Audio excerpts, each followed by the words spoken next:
छोट्याशा शांत शहरात सुधाकरराव नावाचे एक प्रामाणिक, कष्टाळू आणि साधे माणूस राहत होते.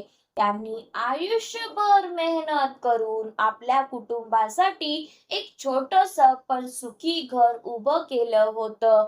त्यांच्या घरात पत्नी शालिनीबाई, मुलगा अमोल आणि सून नेहा राहत होती.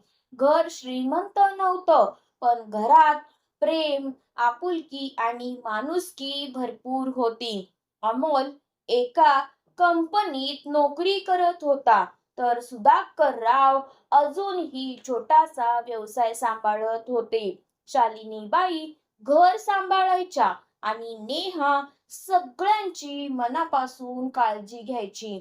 नेहा खूप साधी, शांत आणि संस्कारी मुलगी होती. लग्न होऊन ती या घरात आली तेव्हापासून तिने या घराला स्वतःचं घर मानलं होतं.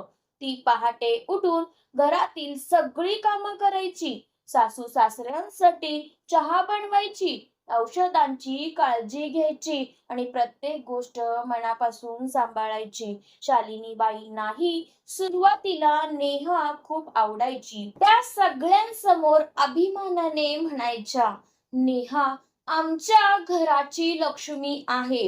हे ऐकून नेहाच्या चेहऱ्यावर हसू यायचं, कारण तिला वाटायचं मला आईसारखी सासू मिळाली. घरात रोज आनंदाचं वातावरण असायचं. सगळे एकत्र बसून जेवायचे, एकमेकांसोबत हसायचे, गप्पा मारायचे. सण उत्सव असले की घरात आणखी आनंद यायचा. नेहा घर सुंदर सजवायची, शालिनीबाईंसोबत स्वयंपाक करायची आणि सगळ्यांना एकत्र ठेवण्याचा प्रयत्न करायची. सुधाकरराव ही सुनेवर खूप खुश होते. ते अमोलला नेहमी म्हणायचे, तुझी बायको खूप समजूतदार आहे. या घराला तिने खरंच घरपण दिलं. अमोललाही आपल्या कुटुंबाचा खूप अभिमान वाटायचा. त्याला वाटायचं माझं घर कायम असंच आनंदात राहावं. पण कधी कधी आनंदी दिसणारं आयुष्य अचानक बदलतं. काही दिवसांनी घरात एक विचित्र गोष्ट घडायला लागली. शालिनीबाईंनी कपाटात ठेवलेले काही पैसे अचानक गायब झाले. सुरुवातीला त्यांनी फार लक्ष दिलं नाही. त्यांना वाटलं कदाचित मीच विसरले असेल. पण काही दिवसांनी पुन्हा पैसे गायब झाले. यावेळी रक्कम जास्त होती. आता शालिनीबाईंच्या मनात भीती निर्माण झाली, कारण घरात बाहेरचं कोणी येत नव्हतं. मग पैसे जात होते तरी कुठे? हळूहळू घरात संशयाचं वातावरण तयार होऊ लागलं आणि नकळत त्या संशयाची सावली नेहावर पडू लागली, कारण घरात नवीन आलेली व्यक्ती तीच होती. शालिनीबाई आता नेहाच्या प्रत्येक हालचालीकडे लक्ष देऊ लागल्या. ती कपाटाजवळ गेली की त्यांना संशय यायचा. नेहाला मात्र काहीच समजत नव्हतं, कारण ज्या घरासाठी ती मनापासून झटत होती त्याच घरात आता तिच्यावरच संशय घेतला जाणार होता. घरात सगळं आनंदात चाललं होतं, पण कधी कधी एका छोट्याशा संशयामुळेही सुखी घरात वादळ येतं. एक दिवस शालिनीबाईंनी कपाटात ठेवलेले 5,000 रुपये अचानक गायब झाले. त्या सकाळपासून घरभर पैसे शोधत होत्या. कपाट उघडलं, ड्रॉवर पाहिले, सगळीकडे शोधलं, पण पैसे कुठेच सापडत नव्हते. सुरुवातीला त्यांनी जास्त लक्ष दिलं नाही. त्यांना वाटलं कदाचित मीच कुठेतरी ठेवले असतील. त्या स्वतःला समजावत होत्या, कारण त्यांना आपल्या घरावर पूर्ण विश्वास होता. पण काही दिवसांनी पुन्हा एक धक्का बसला. यावेळी कपाटातून 10,000 रुपये गायब झाले होते. आता मात्र शालिनीबाई पूर्ण घाबरल्या. त्यांच्या मनात अनेक प्रश्न येऊ लागले, कारण घरात बाहेरचं कोणी येत नव्हतं. मग पैसे जात होते तरी कुठे? त्या दिवसभर विचार करत बसल्या आणि हळूहळू त्यांच्या मनात संशय निर्माण होऊ लागला. त्यांच्या डोक्यात एकच विचार सतत फिरत होता, घरात नवीन आलेली व्यक्ती म्हणजे नेहाच. नेहा घरात नवीन होती म्हणून नकळत शालिनीबाईंचा संशय तिच्यावर जाऊ लागला. आता त्या नेहाच्या प्रत्येक हालचालीकडे लक्ष ठेवू लागल्या.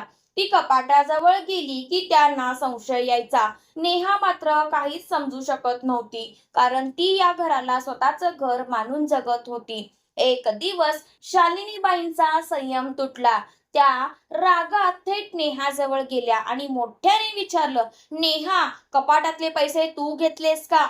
हे शब्द ऐकताच नेहा पूर्ण हादरली. तिच्या डोळ्यात लगेच अश्रू आले, कारण ज्या सासूला ती आई म्हणत होती त्याच आज तिच्यावर चोरीचा आरोप करत होत्या. नेहा थरथरत्या आवाजात म्हणाली, "आई, मी असं कधीच करणार नाही. तुम्हाला माझ्यावर विश्वास नाही का?" पण शालिनीबाईंच्या मनातला संशय आता वाढत चालला होता. त्यांना प्रत्येक गोष्टीत नेहा चुकीची वाटू लागली. घरातलं वातावरण हळूहळू बदलू लागलं. पूर्वीसारखं हसणं खेळणं बंद झालं. नेहा आता शांत राहू लागली, कारण तिला सतत असं वाटत होतं, मी काही चुकीचं केलं नसताना माझ्यावर संशय का घेतला जातोय.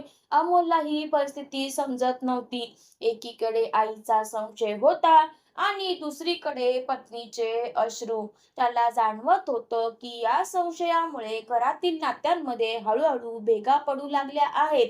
घरातलं वातावरण आता पूर्ण बदलायला लागलं होतं. पूर्वीसारखं हसणं, बोलणं आणि आनंद राहिला नव्हता.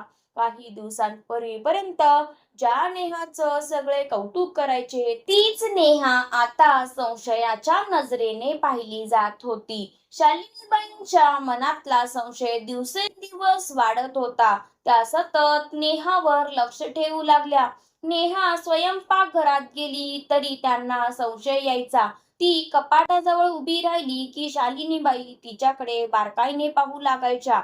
नेहाला आता घरात स्वतःचं अस्तित्व हरवल्यासारखं वाटत होतं, कारण ती काहीही केलं तरी शालिनीबाईंना त्यात चूकच दिसू लागली होती. एक दिवस घरात काही नातेवाईक आले होते. सगळे हॉलमध्ये बसून बोलत होते.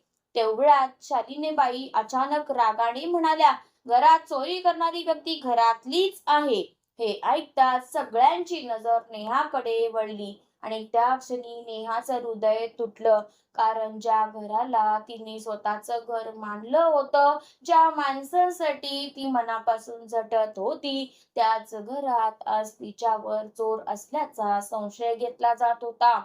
नेहाच्या डोळ्यात अश्रू आले, पण ती काही बोलली नाही. कारण तिला माहित होतं, मी कितीही स्वतःला समजावलं तरी संशय घेतलेल्या मनाला सत्य दिसत नाही. त्या रात्री नेहा एकटीच खोलीत बसून रडत होती. तिला आठवत होतं, जेव्हा ती या घरात आली होती तेव्हा शालिनीबाई प्रेमाने म्हणाल्या होत्या, "नेहा आमच्या घराची लक्ष्मी आहे." पण आज त्याच सासूबाई तिला चोर समजू लागल्या होत्या.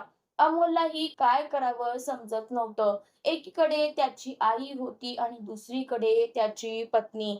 त्याला नेहावर पूर्ण विश्वास होता, कारण तो तिचा स्वभाव ओळखत होता. पण आईलाही तो चुकीचं म्हणू शकत नव्हता. घरातलं तणाव आता दिवसेंदिवस वाढत चालला होता. शांत घरात आता संशयाचं सावट पसरलं होतं. शेवटी सत्य समोर आणण्यासाठी अमोलने एक मोठा निर्णय घेतला. त्याने कुणालाही न सांगता घरात गुपचूप सीसीटीव्ही कॅमेरा लावण्याचा निर्णय घेतला. कारण त्याला माहित होतं, जर खरं सत्य समोर आलं नाही तर हे संशयाचं विष एक दिवस संपूर्ण घर तोडून टाकेल. हॉलमध्ये कपाटाजवळ आणि घराच्या मुख्य दरवाजाजवळ त्याला फक्त एकच गोष्ट हवी होती, सत्य. काही दिवस सगळं शांत होतं. घरात पैसेही गायब झाले नाहीत. शालिनीबाईंना वाटू लागलं, कदाचित नेहाला समजलं असेल की आता आपण तिच्यावर लक्ष ठेवतोय. पण एक रात्री पुन्हा तीच घटना घडली. शालिनीबाईंनी कपाट उघडलं आणि पुन्हा पैसे गायब होते. हे पाहताच त्या घाबरल्या. त्यांनी लगेच अमोलला बोलावलं. घरात पुन्हा तणावाचं वातावरण तयार झालं. नेहा शांतपणे एका कोपऱ्यात उभी होती, कारण तिला माहित होतं, आता पुन्हा संशय तिच्यावरच येणार. पण यावेळी अमोल शांत होता, कारण त्याच्याकडे सत्य दाखवणारा पुरावा होता. दुसऱ्या दिवशी सकाळी त्याने थरथरत्या हाताने सीसीटीव्ही फुटेज चालू केलं. शालिनीबाई, सुधाकरराव आणि नेहा त्याच्या बाजूला उभे होते. सगळ्यांचं हृदय जोरात धडधडत होतं, कारण आज सत्य समोर येणार होतं. कॅमेऱ्यातलं फुटेज पुढे सरकत होतं आणि अचानक रात्रीचं एक दृश्य समोर आलं. घराचा दरवाजा हळूच उघडला. एक व्यक्ती शांतपणे घरात शिरली. ती व्यक्ती कपाटाजवळ गेली आणि पैसे काढून खिशात ठेवू लागली. हे पाहताच सगळे हादरले, कारण ती व्यक्ती नेहा नव्हती, तर सुधाकररावांचा धाकटा भाऊ रमेश होता, जो रोज घरात ये जा करायचा, सगळ्यांसोबत प्रेमाने बोलायचा आणि विश्वास जिंकून चोरी करत होता. हे दृश्य पाहताच शालिनीबाईंच्या हातातून मोबाईल खाली पडला. त्यांच्या डोळ्यात अश्रू आले, कारण ज्या सुनेवर त्यांनी दिवसेंदिवस संशय घेतला, जिला त्यांनी चोर समजलं, ती पूर्णपणे निर्दोष होती. नेहाच्या डोळ्यातही पाणी आलं, कारण आज तिचं सत्य समोर आलं होतं. शालिनीबाईंना स्वतःचीच लाज वाटू लागली. त्यांच्या मनात सतत एकच विचार सुरू होता, मी माझ्या स्वतःच्या सुनेला न समजून किती मोठी चूक केली. त्या क्षणी त्यांना जाणवलं, संशय माणसाला इतकं आंधळं करतो की आपण आपल्या चांगल्या माणसांना चुकीचं समजू लागतो. त्यांच्या मनात आता अपराधीपणाची भावना निर्माण झाली होती. त्यांना स्वतःचाच राग येत होता. नेहा मात्र शांतपणे एका कोपऱ्यात उभी होती. तिच्या डोळ्यातही वेदना होत्या, कारण विश्वास तुटल्यावर नात्यांमध्ये निर्माण झालेली जखम खूप खोल असते. काही क्षणांनी शालिनीबाई हळूहळू नेहाजवळ गेल्या. त्यांचे हात थरथरत होते. त्या रडत नेहाचे हात पकडले आणि अश्रूंनी भरलेल्या आवाजात म्हणाल्या, नेहा, मला माफ कर. मी तुला न समजून खूप मोठी चूक केली. हे ऐकताच नेहाच्या डोळ्यातही अश्रू आले, कारण तिला तिच्या सासूबाईंचं दुःख समजत होतं. ती शांतपणे म्हणाली, आई, नातं विश्वासावर टिकतं. संशय आला की माणूस आपल्या माणसांनाच हरवतो. हे शब्द ऐकून शालिनीबाई आणखी रडू लागल्या, कारण आज त्यांना त्यांच्या चुकीची खरी जाणीव झाली होती. त्या क्षणी घरातलं हरवलेलं प्रेम पुन्हा दिसू लागलं. अमोलच्या डोळ्यातही पाणी आलं, कारण आज सत्याने फक्त चोरी उघड केली नव्हती, तर नात्यांमध्ये विश्वास किती महत्वाचा असतो हेही सगळ्यांना शिकवलं होतं. कधी कधी घरातला संशय इतका मोठा होतो की तो प्रेम, विश्वास आणि नाते सुद्धा तोडून टाकतो. आपण आपल्या माणसांना चुकीचं समजू लागतो आणि सत्य समजायच्या आधीच त्यांच्या मनाला खोल जखम देऊन बसतो. नेहाने या घराला स्वतःचं घर मानलं होतं, पण एका संशयामुळे तिच्यावर चोरीचा आरोप झाला आणि जेव्हा सत्य समोर आलं, तेव्हा सगळ्यांच्या डोळ्यात पश्चातापाचे अश्रू होते. लक्षात ठेवा, प्रत्येक शांत माणूस चुकीचा नसतो आणि प्रत्येक जवळचा माणूस विश्वासू असेलच असं नाही. संशय घर तोडतो, पण सत्य एक दिवस सगळ्यांचे चेहरे समोर आणतच. जर ही कथा तुमच्या मनाला स्पर्श करून गेली असेल, तर या व्हिडिओला लाईक करा, कारण आजही अनेक घरं संशयामुळे तुटत आहेत. तुम्हाला काय वाटतं? नात्यात प्रेम मोठं की संशय? हे कमेंट मध्ये नक्की सांगा. आणि अशाच हृदयस्पर्शी, भावनिक आणि कौटुंबिक कथा पाहण्यासाठी आत्ताच आपल्या मनस्पर्श कथा चॅनलला सबस्क्राईब करा, कारण प्रत्येक कथेच्या मागे असतो एक आयुष्य बदलून टाकणारा संदेश.